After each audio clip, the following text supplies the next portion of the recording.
Welcome to the webinar on the new report from the American Enterprise Institute and the Institute for Family Studies called The Protestant Family Ethic. My name is Brad Wilcox. I'm a visiting scholar at AEI and a senior fellow at the Institute for Family Studies. I want to introduce my new colleagues for this report who are going to be speaking with us today. We've got Patrick Wolf, who is a distinguished professor of education policy at the University of Arkansas. We have Wendy Wong, who's the director of research for the Institute for Family Studies. We have Albert Cheng, who is assistant professor in the Department of Education Reform at the University of Arkansas, who will be presenting with me today on this new report. We also are pleased to welcome Lindsey Burke, the director of the Center for Education Policy at the Heritage Foundation, as a respondent, as well as Andrew Walker, who is an associate professor of Christian ethics and an associate dean at the Southern Baptist Theological Seminary. As we think about here, we're going to this next slide here. And then the next slide as well. I also want to just note here that you can send your questions and comments to us at the email address, or you can tweet your questions and comments at the address that is listed here on the screen. And we'd like to acknowledge our colleagues here on the screen for their advice and their assistance in putting together this new report from AEI and the Institute for Family Studies. So I think the events of the last 6 months have underlined the ways in which private schools often, but not always, can be more flexible, efficient, and effective in delivering basic education. In general, private schools move more quickly in March to deliver basic education to kids, and they also tended to start up again in the fall more successfully than did public schools. So, a lot of the conversation around education policy kind of revolves around the relative success of public and private schools in delivering basic education, in succeeding on test scores, graduation rates, and college admissions. But in this report, we want to kind of move the public conversation about sort of the relative merits of private and public schooling in a different direction. We want to think about the ways in which schools can play a central role in shaping children's characters, and in particular, potentially, their future family lives. In other words, what does the type of school you go to have to do with your odds of successfully getting married, your odds of staying married, and your odds of having kids in wedlock? Next slide, please. So in particular, we're focusing on 3 questions in this report. How do peer effects vary by public, Protestant, Catholic, and secular private schools? In other words, how is the peer environment different for these different types of schools for contemporary children? The second question is, are children educated in Protestant, Catholic, or secular private schools more likely to forge strong and stable families compared to children educated in public schools? And then the final question we're thinking about here in this report is, how does the link between schooling and family formation vary by family finances, family background, or race? Now, to have us kind of begin to think about these questions, I'm happy to turn over the floor to Patrick Wolf from the University of Arkansas, who will kind of give us the sort of the big framing that we present in this new report from AEI and from IFS. So, Patrick. Thank you, Brad. So next slide, please. So there are some things we know about schools, particularly regarding private schools and marriage outcomes. All schools have what has been termed a moral ecology. They basically have values infusion into their school culture. Even schools that claim to be value neutral. I mean, value neutrality itself is a value, and they are communicating values to the students who attend them. We also know that parents value the moral formation of their children in schools. That's very important to them, more than the 3 R's, as Brad mentioned. They want schools to shape the behaviors and the character of their children. Private schools often define their mission as serving the entire child, basically educating the whole person, mind, body, soul. And they also have more freedom than public schools to address moral issues related to family life. Basically, they can articulate a clear values-based vision of marriage expectations, and without getting into a big nest of controversy that can sometimes happen when public schools engage on these kinds of value-based issues. And the bottom line is that most religious schools stress the value of marriage in contributing to the well-being of the individual and of society, or in many cases, celibate single life as an alternative to marriage. Next slide, please. So this is the legacy statement from the closest Protestant school to where I live. I think it broadly represents the vision for evangelical Protestant schools across the country. And they state, God has used Shiloh to impact thousands of students and families in Northwest Arkansas and all over the world. We offer a unique family environment built upon the truth of God's word and the love of Christ. Shiloh has a legacy of strong spiritual values, rigorous academics, dynamic arts, and accomplished athletes. Each day we are developing godly leaders who will impact the world. So that's the sort of ethos that's being communicated to students in this particular evangelical Protestant school. And it sparked our interest in exploring the extent to which broadly different types of private schools, especially religious schools, impact the marriage outcomes of students. And they'll do it through creating this value-rich environment in their schools. And to talk about that value-rich environment, I'm happy to hand it over to my colleague, Wendy Wang.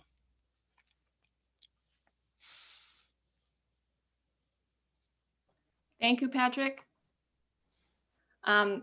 Next slide, please. Okay, so I'm going to dive into the data and tell you about what the peer environment is like in different types of schools. So these findings are based on the National Longitudinal Survey of Youth 1997 cohort. This is a cohort that was born in the early 80s, and they are the oldest millennials. And this is what they told us when they were teenagers and in school. And as you can see, the Protestant schools, which are the green bars, are stand out when it comes to having a sex-free and drug-free school environment. And 75% here, 75% of the Protestant students in Protestant schools say that almost no kids in their grade ever had sex. And the share in public schools are much lower. And the share in Catholic and secular private schools are somewhere in the middle.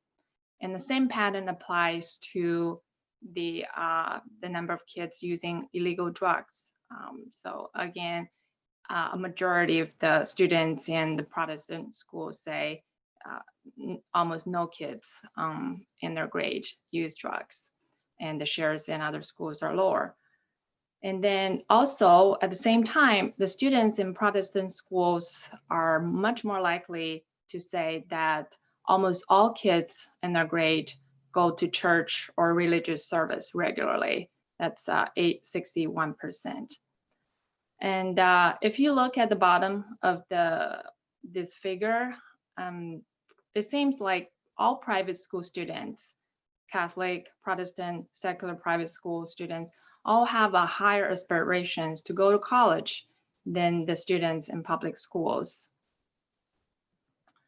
Next slide, please.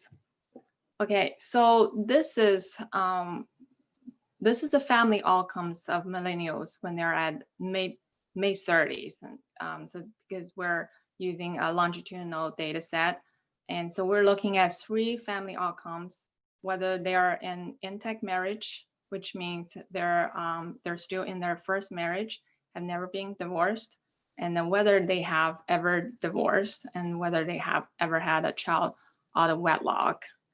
And here we see that the millennials who attended Protestant or Catholic schools have advantage when it comes to family outcomes. And compared to public school students, these students have a higher rate of intact marriage. They're more likely to be married and stay married, and they're less likely to have ever been divorced and less likely to have a child out of wedlock. So these are findings that based on descriptive findings. And so we know that, the people probably will think, the parents who can afford to send their kids to private schools are better off. So we got a control for that. And so we did, and in the report, and I don't have a slide for that. It's in a regression table. And so we, even after control for family income, family structure, we still find these differences most of these differences remain significant in our models. So with that, I'm going to turn to Albert, and he's going to talk about the findings from the other data that we use in this survey, in this study.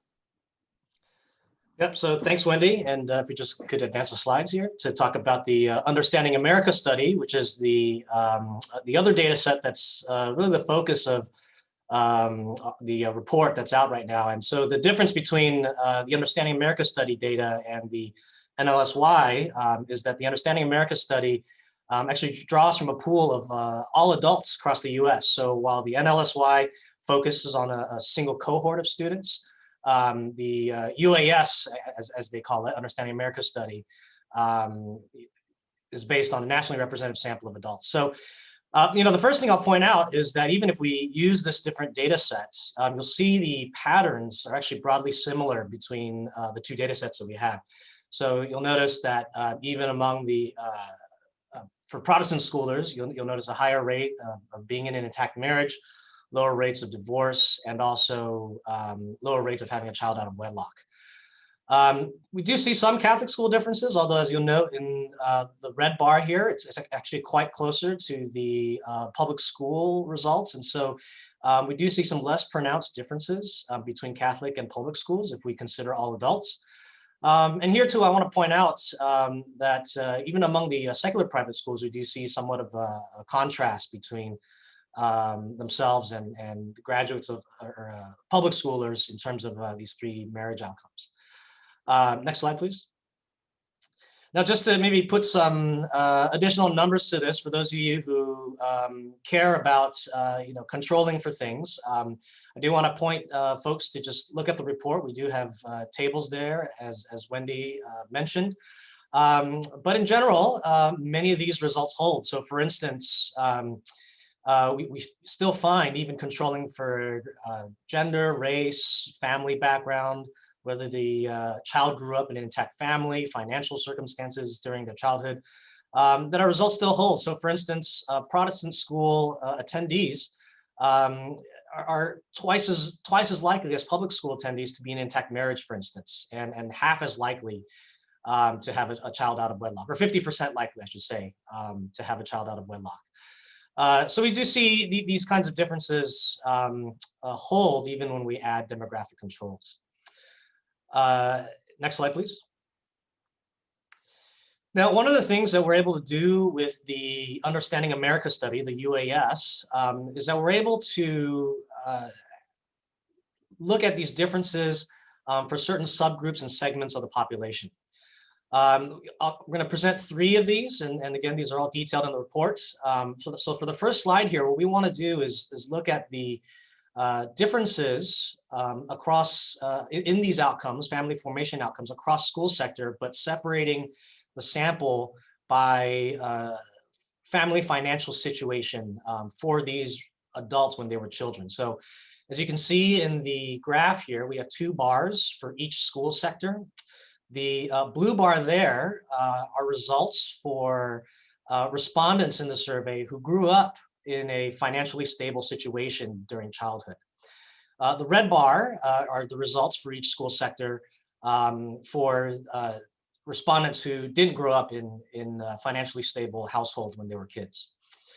And what we want to point out here is that it seems like the Catholic and Protestant school sectors seem to have a stronger and more positive influence for students who didn't grow up did not grow up in financially stable circumstances. And so you'll notice in the bar, for instance, if you look at the results for intact marriage, the differences in the blue bars across the school sector is actually smaller than the differences that are there for the red bars. In other words, the difference for adults who grew up in financially unstable households look more positive in the Catholic and Protestant school sectors relative to the public school sector. So you even see there 72% in that first bar, first set of graphs, 72% of Protestant schoolers who grew up in financially unstable households are likely to be in an intact marriage. You'll see similar contrast there when it comes to ever being divorced, very low rates in Protestant schools especially, and same thing with ever having a child out of wedlock. Just as a note, we don't have a red bar for the secular private schools because the sample was too small. So moving to the next slide, we have the same results, but by family structure. And so these are the results, except we've broken out. We've separated the sample into those who grew up with two parents and those who did not. And as I suppose one of the things we want to point out here is that family background here does seem to play a major role. As you notice throughout the graphs, simply growing up in an intact family increases your chances of being in an intact marriage later on. Or I'm sorry, decreases. I hope I said that the right direction. So being in an intact family increases your probability of marriage, and then decreases your probability of ever being divorced, and also having a child out of wedlock. Next slide. And finally, we've broken out our results by race. And so at least between Catholic and public schools here, for where we're able to make these kinds of comparisons, we actually do see similar differences among whites and then among non-whites separately. The only contrast we saw here was in terms of ever having a child out of wedlock. You'll notice that Catholic schools seem to have some large influence among non-white students in terms of reducing their likelihood of ever having a child out of wedlock. So anyway, I want to refer everyone to the report again to check it out, where we talk about these results and more in detail. And for now, I'll turn it back over to Pat Wolf, who will summarize and offer some concluding remarks. So this is exciting data, exciting results for us to share publicly, but we have to really qualify and signal the limitations. Every study has limitations, and the main limitation of our study is it is correlational. It isn't necessarily causal. We do control for many background factors that we know are associated with marriage outcomes, but we cannot measure or control for certain unobservable factors. I mean, it just may be that there are nuanced elements of young people's character, of children's character, of family values and ethics that push particular students to religious schools who would have had more positive marriage outcomes anyway. It's called the self-selection problem. And since we can't randomly assign people to particular types of schools for this kind of study, we cannot control for that kind of selection, even though we control for these many background factors. So basically what we say is we say that religious schooling, particularly Protestant schooling, is associated with or predictive of marriage outcomes. The schools themselves aren't necessarily causing those outcomes, but we do have good theoretical and qualitative reasons to think that these value-rich environments for educating young people do contribute to these higher rates of desirable marriage outcomes for adults.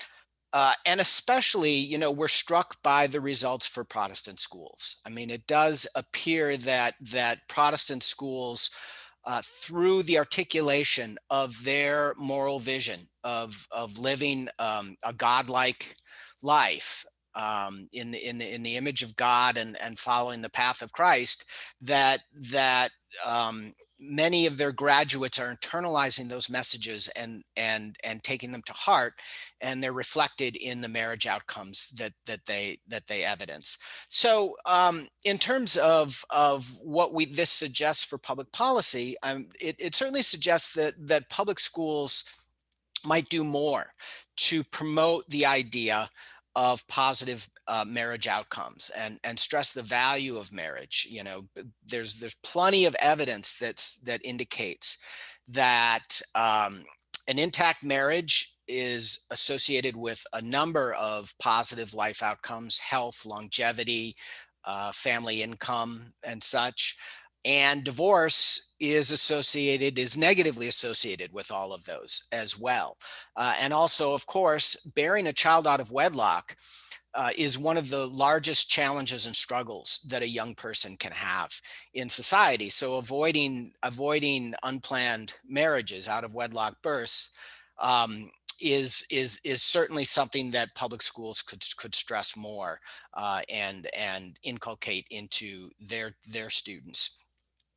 Policymakers should give parents more educational choices. Basically, parents select schools based on a variety of criteria, and one of them is the values that will be promoted by that school. And basically, without assistance from school choice programs, lower income families, exactly the families, the students who are most positively affected by Protestant and Catholic schools, those children from low-income families have less access to exactly the kinds of schools that produce better marriage outcomes for them. And, parents should continue to consider character when making their school choices. Basically, learning and achievement and attainment are important, but they're not everything when it comes to education. And with that, I will throw it back to my colleague, Brad Wilcox.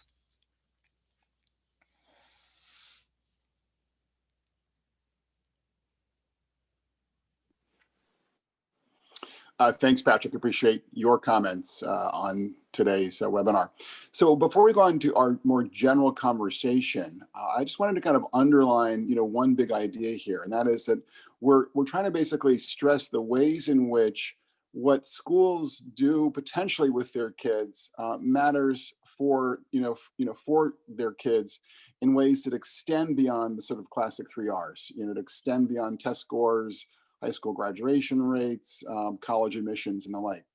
And they extend in particular in this report to family formation down the road, to the odds that kids end up getting married as adults, the odds that they end up getting divorced if they're married as adults, and the odds that, that they are forming stable families in marriage.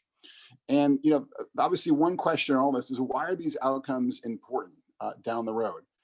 And I think probably most people on this webinar understand and appreciate the ways in which stable families are linked to better outcomes, for kids. There's a huge literature on that. But I want to just, I want to underline this morning the ways in which adults themselves, men and women today, benefit from being in a stable marriage. We see, for instance, in new data from the General Social Survey, the GSS, that men and women who are married today are about twice as likely to report that they're very happy compared to their unmarried peers. We know also today that there's a kind of a marriage premium for American families, and that even when you control for factors like education, race, ethnicity, what you see is that families that are headed by married adults have an income premium of greater than $40,000, which of course is a lot of money. So there are just a sort of host of ways in which American men and women who get and stay married today enjoy a kind of premium when it comes to their health, their happiness, and their wealth. And so these are some of the reasons why we think that the focus of this report on family formation is so important. So with that, I want to turn over our discussion to our guests, and we're going to have both Lindsey Burke and Andrew Walker give us their commentary on this report. And then we're going to have the panel come back, the panel of authors from the report, and give some more comments. And we'll also entertain questions and comments from our online audience via either email or Twitter. So with that, I'd like to turn it over to Lindsey Burke at the Heritage Foundation. Great. Well, thank you, Brad, and congratulations to all of the authors. This is a fantastic report that will be cited for many, many years to come. So thrilled to be able to provide a few comments on it. This report really puts teeth behind what we hear from survey work, from interviews and conversations with families, that families care deeply, first and foremost, in fact, about the culture of their child's school, about its capacity to form future adults with strong moral character who can inherit and maintain the blessings and liberties of a free society. So parents care deeply about their children becoming successful, happy adults and strong, loving families. And as the report notes, these are outcomes that aren't captured well, if at all, through test scores.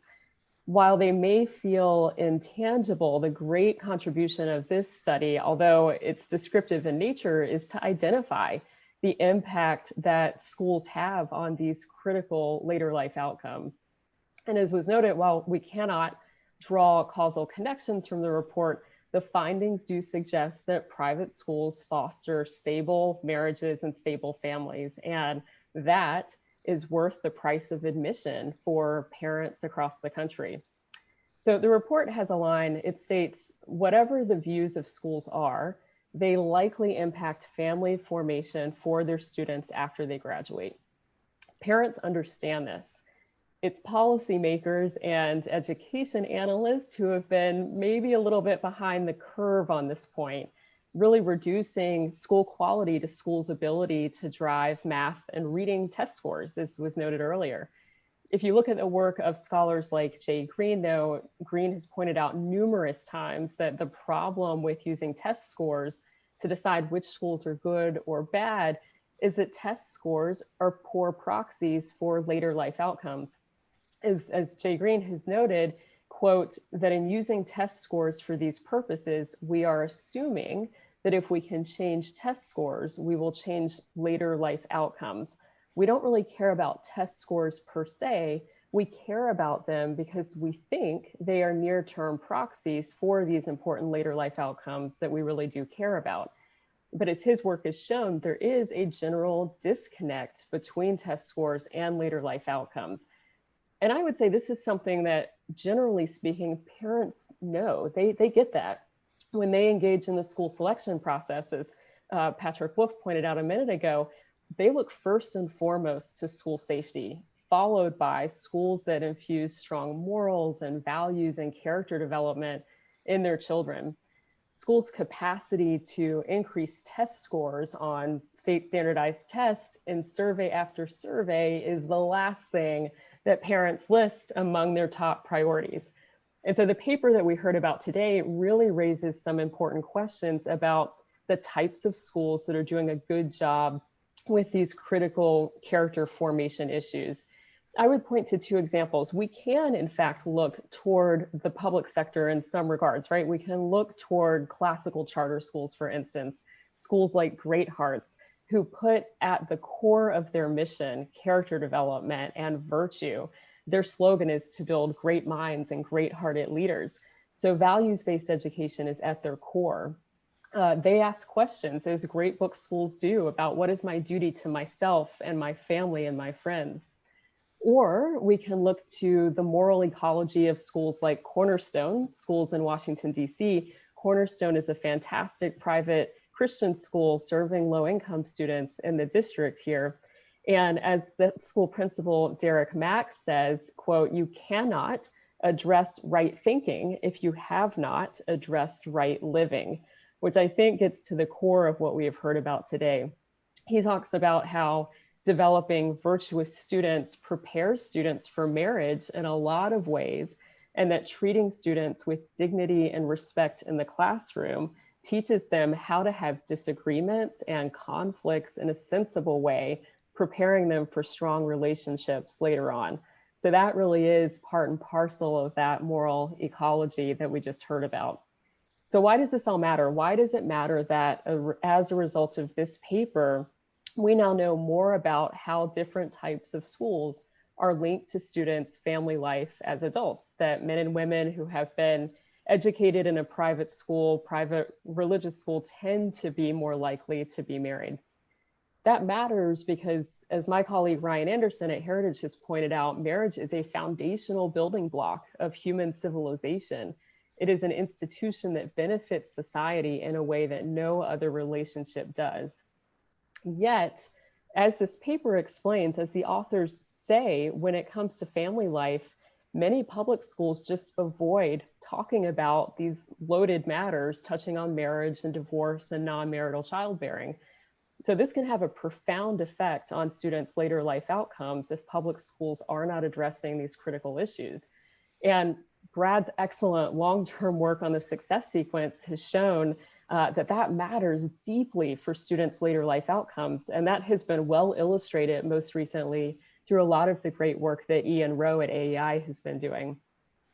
At Heritage, we recently conducted a nationally representative survey of families of K-12 age students across the country and asked them explicitly their opinions on the success sequence.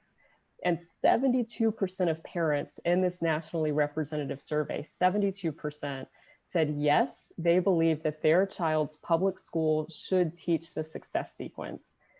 We also asked that same question to a subset of school board members of public schools across the country, and 60% of school board members, these are the folks who are driving public school content, said yes, that they would like their public schools to teach the success sequence.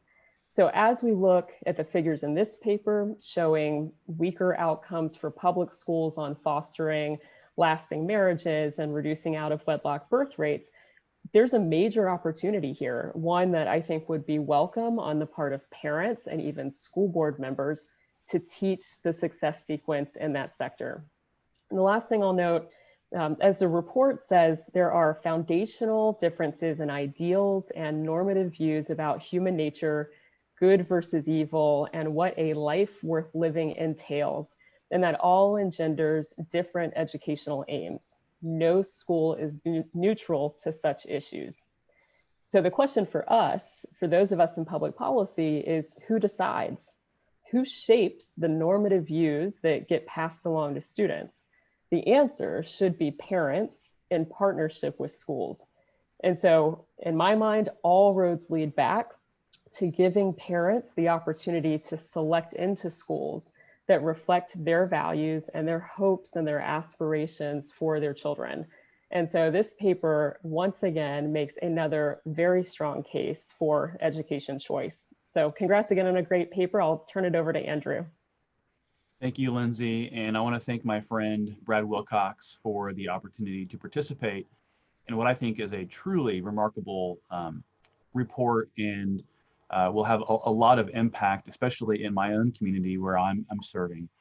And my comments come as an insider to this conversation, being one, a professor of ethics at a Protestant seminary, two, the father of children who attend a classical Christian school that have been predominantly Protestant, and then three, the husband of a classical Christian school teacher.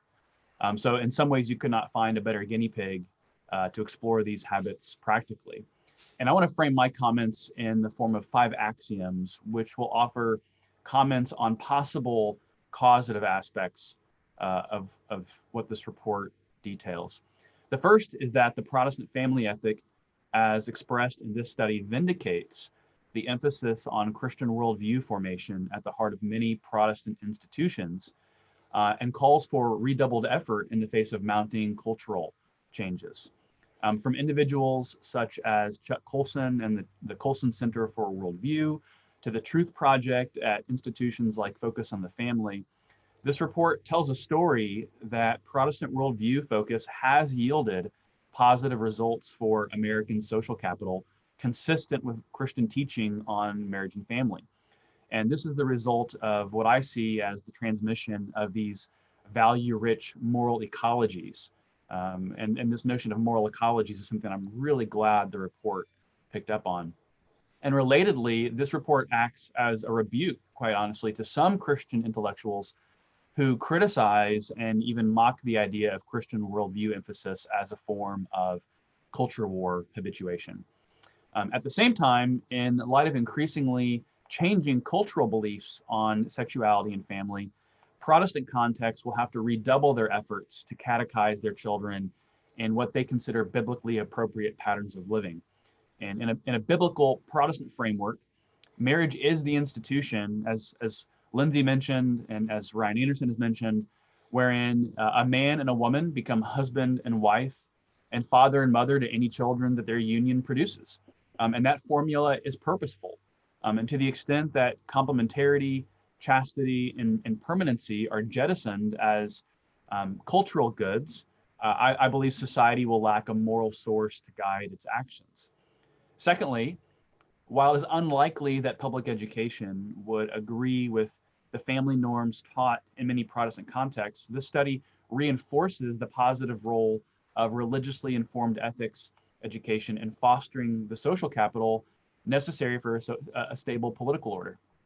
In my view, modern public education offers what I call a morality from nowhere, meaning it's a free-floating morality with little substantive moral foundation, nothing that is not at least broadly pragmatic, secular, or utilitarian. And this represents a major critique that Protestantism would have of modern education. And we would look at the failure of public education to provide an ethic of limits, and usually teaching the opposite of such limits as a cause for fewer marriages, more divorces, and more children born outside of marriage. And to the extent that public education continues to shed whatever remnants remain of an existing Christian social order, it will be to its detriment, as public education lacks what I think is the public morality to communicate normative principles regulating sexuality and marital norms. In my view, sex education and public education regulated by mere consent, freedom, and autonomy will be unable in the long run to properly channel human sexuality toward positive outcomes. Third is that the Protestant Family Ethic Report reinforces the need to make the type of education that stresses character and family formation as accessible as possible. And if there's any criticism of private religious education, it is its lack of availability to all who would stand to benefit from it, particularly for those in lower and middle socioeconomic rungs. I mean, my wife and I bear witness to this, despite having sustainable incomes. Even though we have meaningful work, we have to scrape together additional funds outside our regular budget to make even a modestly priced classical Christian education affordable. And this suggests to me that if America wants to replicate the social capital resulting from Protestant education, we will need to be more entrepreneurial and find creative ways to bypass the public education monopoly, which, hinting at what Lindsay mentioned previously, is expanding ideas such as voucher systems for parents in respective states. So if anything, this report ratifies the need for more religion in public life and public education, not less. Fourth is that following the themes from the work of Alexis de Tocqueville, the Protestant Family Ethic report yet again demonstrates that religion is inseparable from a free and virtuous society. And this merely repeats what ought to be a truism of ordered liberty, that for ordered liberty to work, it needs a value system outside of it and prior to it to direct it to its fulfillment. That's the role that religion plays as a mediating institution, which, again, the idea of moral ecology picks up on that the report mentions. And the success of the Protestant family ethic is inseparable from the overall worldview behind it. Such ideas as biblical authority, which is communication of certain norms of living, local church accountability networks, and that ideas like creation ordinances and natural law work together to create a profound contribution to family formation within liberal democracy. And then lastly, I think I want to reflect on what this report can say to my own community as far as how it shapes how we think about the process of education. And that is that the family ethic report should serve as a helpful reference for further thinking about the common good in uniquely Protestant ways. The common good is the set of conditions in society informed, stated or unstated norms, allowing individuals and groups to flourish respective of their purpose.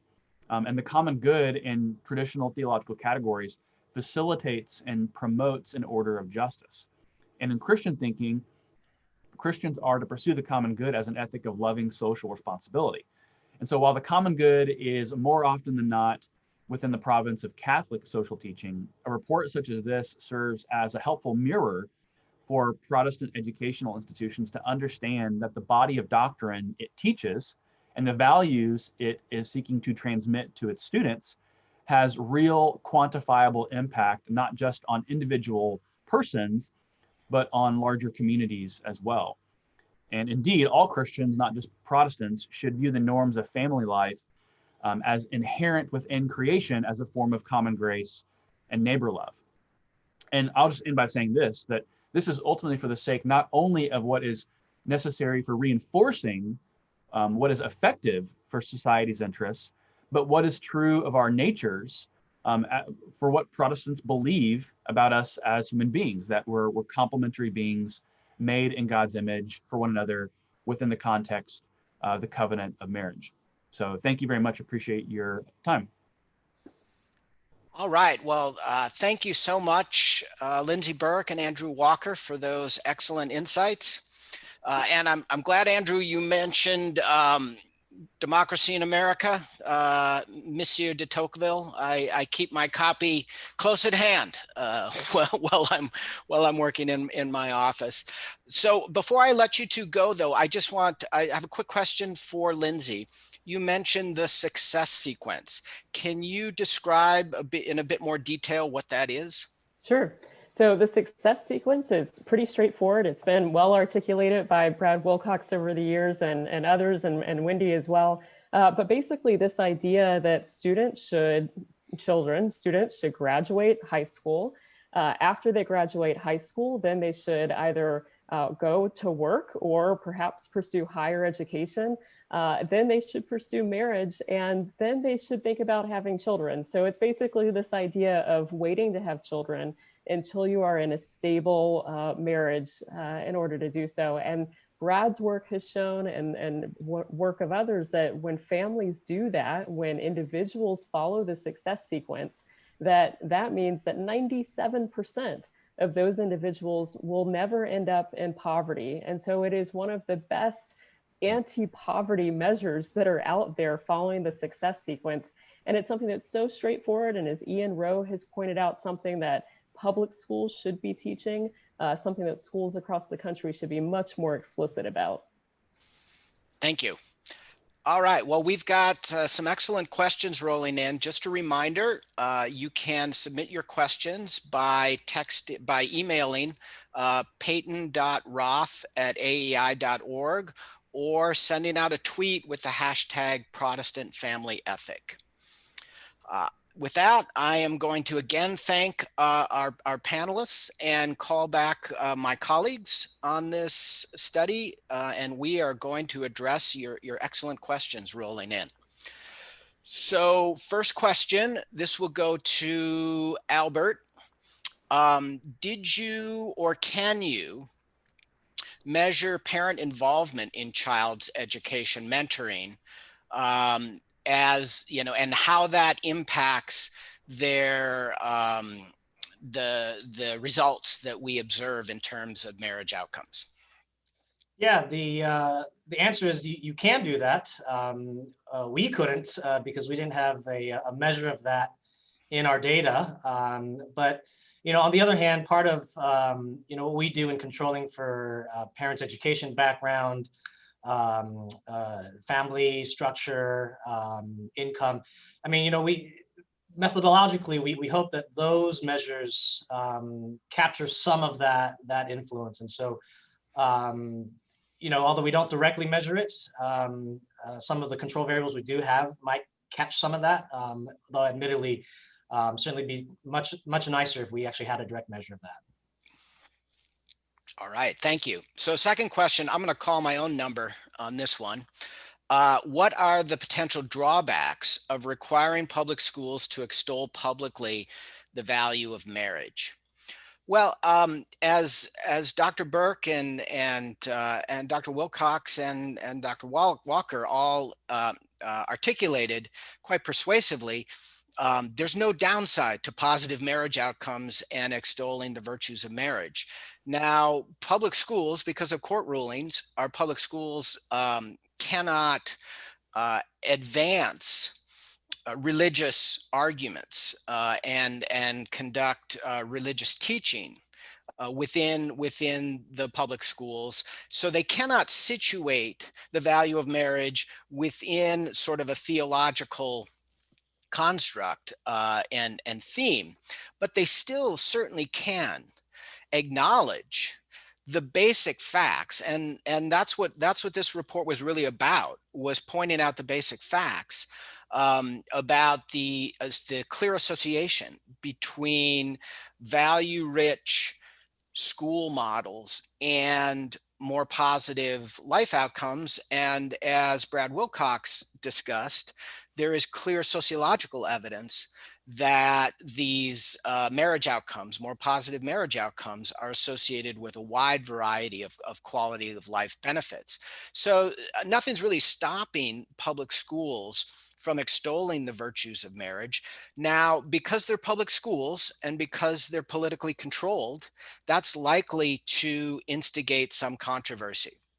In fact, Neil McCluskey at the Cato Institute is tracking all of the political controversies swirling around what is said and done in public schools across the country. And I think the count is close to 2,000 controversies that erupt because you have parents with different value systems and different preferences, all required by their residential zone to send their kids to a particular school that is going to advance a particular value system. So this circles all the way back again to school choice, providing the opportunity for parents of all means to select a school that reinforces their family values, so that the marriage message that they feel is important and that they are sharing with their children in the home gets reinforced in the school environment. And because it's a voluntaristic organization, if parents get to choose, that minimizes the conflict and controversy.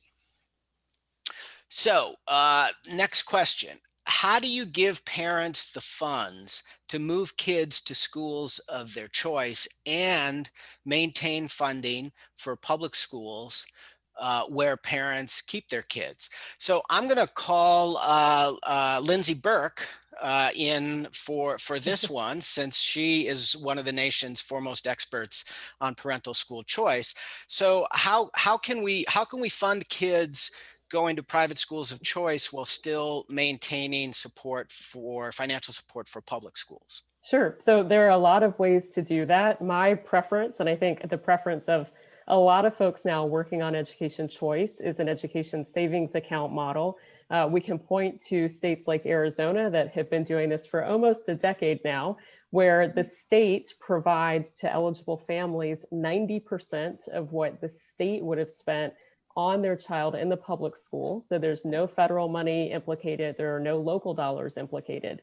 So parents who are eligible receive the 90% of their child's state per pupil share in their education savings account, which means 10% can stay with the state. The state could decide to keep that with the local district if they wanted, because it is true that just because a school loses one student through a school choice option, it doesn't mean that they lose an analogous teacher salary or can just turn the lights off. So district schools do have some fixed costs that they have to deal with. And so the 90% reflects that. But at that point, when a parent receives those funds, and in Arizona, the average is about $6,000 per year, for kids with special needs, the median in the most recent data was $14,400 per year. But at that point, a parent can use that money to pay for any education-related service or product or provider. So they can pay for private school tuition if they wanted to select into a private school, or they could do it themselves. They can pay for curriculum, hire private tutors, pay for online courses. They can do a completely customized a la carte education for their child if they want. And I think that's the reason many, many state policymakers are moving toward ESAs at the moment. Matt Ladner has called them a critical refinement of the school voucher model. And I think that's absolutely right. And I would just add that the moment that we are in right now with the coronavirus, with K-12 education fundamentally disrupted and transformed in a way that none of us would have predicted 7 months ago, the rise of things like pandemic pods, these learning pods that are so wonderful and such a great, Andrew mentioned Tocqueville earlier, Tocquevillian representation of civil society in action. It is as if education savings accounts were made knowing that pandemic pods were going to happen one day. They are just the perfect policy pairing for pods. A lot of alliteration there, but I really think are the way forward and can also keep some of those dollars with the district system if needed.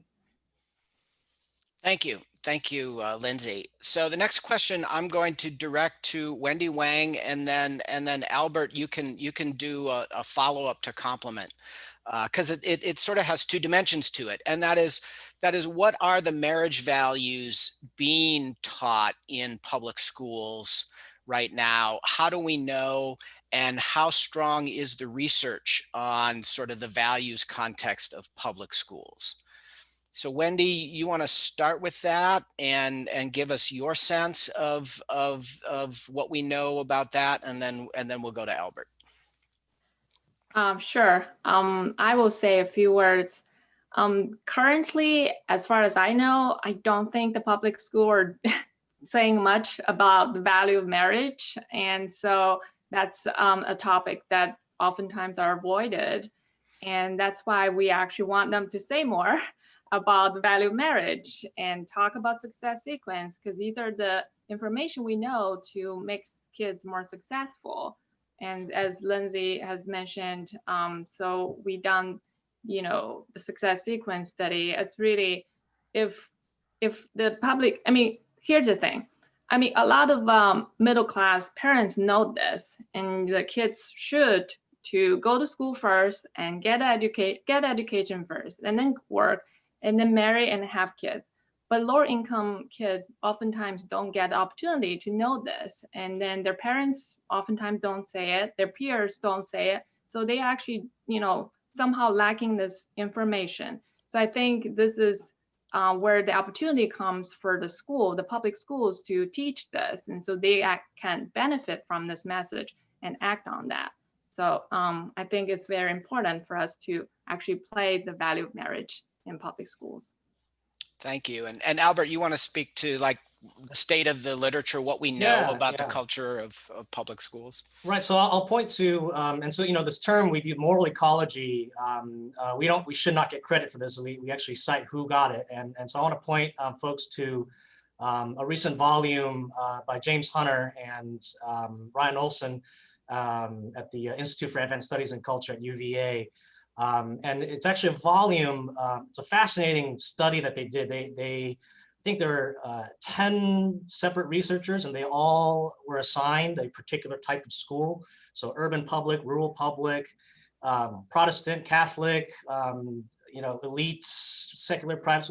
And they went in and did this rich qualitative study of each of those types of schools. And so the book is called Content of Their Character. By Ryan Olson, edited by Ryan Olson and James Hunter. So I want to point folks who are interested in checking out that volume, because you really get a great sense of just what the moral ecology of each of these types of schools are from that firsthand account. I'll also point folks to Jonathan Zimmerman. I forget where he's at now. I apologize for that. He's an education historian, Jonathan Zimmerman. And a few years ago, he actually had a book out on the history of sex education. It's in general, it's I haven't gone through it all of it, admittedly, but from what I've heard about it, we actually can see sex education and the purpose of that change over the decades since the early 1900s. And so, Jonathan Zimmerman documents how after World War II, the purpose of sex education kind of pivoted to maybe what characterizes modernity, which is a focus on the individual, right? Satisfying individual pleasures, upholding individual rights. And so we've got this kind of individualistic, voluntaristic narrative about sex and what it's for. And so this is kind of what gets, and we see a little bit of this today in public schools. It's about finding, being your true self, finding what makes you happy, right? And so marriage and sex and these kinds of issues have this individualistic lens to it. Whereas it seems from the other research on religious schools, marriage and sex aren't just about you. I mean, marriage is about the other, right? It's about your neighbor.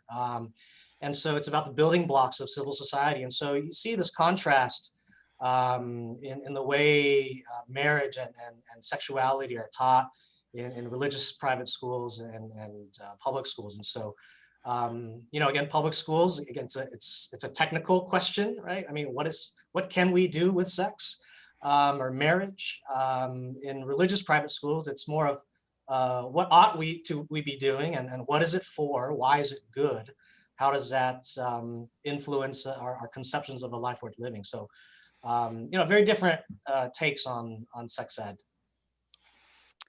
Thank you. Well, we are running out of time here, and I think that's an excellent message to end on. Although don't we get till 9:15? I thought we had till 9:15.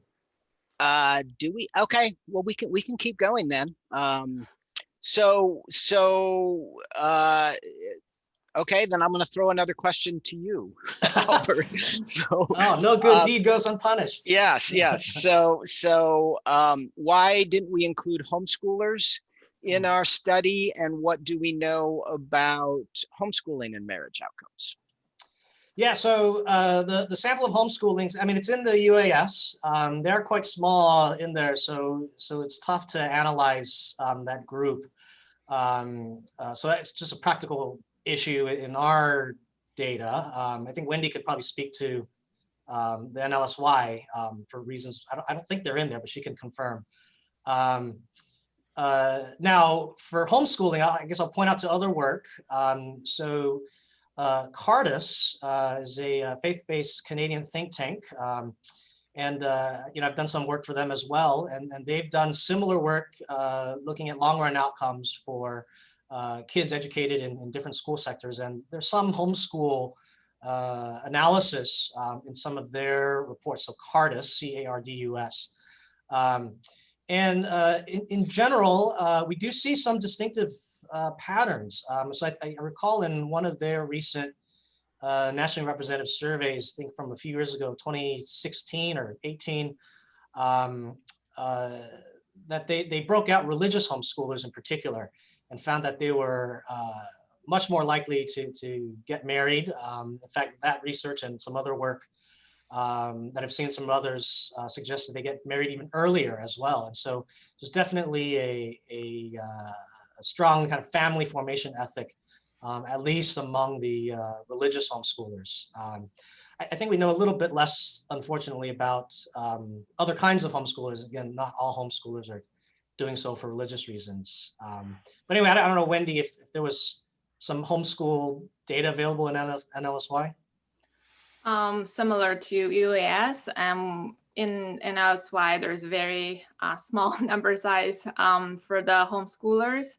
But it's an important topic because I think as we're in a pandemic and parents are literally have to homeschool their kids. And then and I also see even in my own neighborhood, and I've talked to a parent a few weeks ago, she decided to homeschool her kids. Her reason is really the school that her kids go to are teaching the message she's not comfortable with. And so she made the choice to stay at home and teach her kids. And that's a sacrifice that parents are doing. But from that, you can see how much the parents value what the schools are teaching culturally, not only the test scores. So yeah, I think it's an important thing to know. Great. Thank you, Wendy. So a question for Andrew Walker. One of the most surprising and interesting patterns in the data is that for graduates of public schools, if they came from a financially stable background, they tended to have more positive marriage outcomes than if they came from a financially unstable background. In the Christian types of schools, both Catholic and Protestant, that relationship was actually flipped. So the graduates of Protestant schools in particular actually had stronger marriage outcomes if they came from a less financially stable background than if they came from a more financially stable background. Do you have any opinions, any hypotheses about what might explain how the message, the moral message of Christian schools on marriage seem to resonate more with children from low-income backgrounds than from higher income backgrounds? Well, I think you raise a really important issue of kind of the caricature and perception of some of these private Christian schools, because in the popular conception is it's upper middle class families that can afford these types of schools. You know, my children have now been a part of 3 classical Christian schools. And if you were to take a snapshot of the average parent who the parents who sent their kids there, it's typically not a well-off family. In fact, it could be a family where it's very traditional in the sense of there's one breadwinner, the mom stays at home. And so in some sense, there is, when you don't have the disposable income, it requires more lift, more work to send your child to a school that is obviously not free. So that to me communicates that this is much of a family formation issue as it is what occurs inside the 4 walls of the school during the day. And I think this also reflects, you see in these types of schools, administrators and educators see themselves as reinforcing what is taught inside the home. And just, I can only speak anecdotally. Questions about the identity of the family and the goodness of the family are constantly conversations inside of our home. And we have already talked to our daughter is 9 years old, and we've already been raising the ideas with her of, hey, we want you to go where you feel God is calling you. But, if you were to stay, when you get older and you graduate and you have a family, if you're able to be around your mom and dad, we want to be involved in your kids' lives. And so we're involved already with a 9-year-old daughter with the transmission of these values about the family. And so again, my family and I have to work hard to make this affordable. We're not necessarily well off, but there's as much commitment on our end of things as there is a commitment to the theology and to the values inside the school. Thank you. So I'm told that our tape is going to run out at 10:05. So I'm going to hit one final question quickly. And that is, it's sort of a follow-up on even though public schools can't explicitly teach religion, what kind of values can they reinforce regarding marriage outcomes? And I would just underscore, they can teach the success sequence. Now that message likely is going to be, more forceful when delivered in a religious context, but it can be delivered absent any religious components, simply because, there's a basic logic to it. And there's so much evidence indicating that this makes your life easier if you focus on this sequence of life events: education, family formation, parenthood. If you know, and there really is nothing stopping public schools from emphasizing that in their health classes, in their ethics classes, in messages that they send in a variety of ways to their students. So that is certainly a way that public schools could start to close the gap that we have identified in this report between the marriage outcomes of private schools, particularly the Protestant schools that really stand out in terms of producing graduates that stick with the success sequence and implement it in their own life as part of their vision of living out their faith. So with that, I want to again thank our guest panelists, Dr. Lindsey Burke, Dr. Andrew Walker. I want to thank my colleagues, Brad Wilcox, Albert Chang, Wendy Wang. I want to thank all of you for participating in this webinar, learning about this exciting study, and we look forward to continued dialogue about these important issues. Thank you.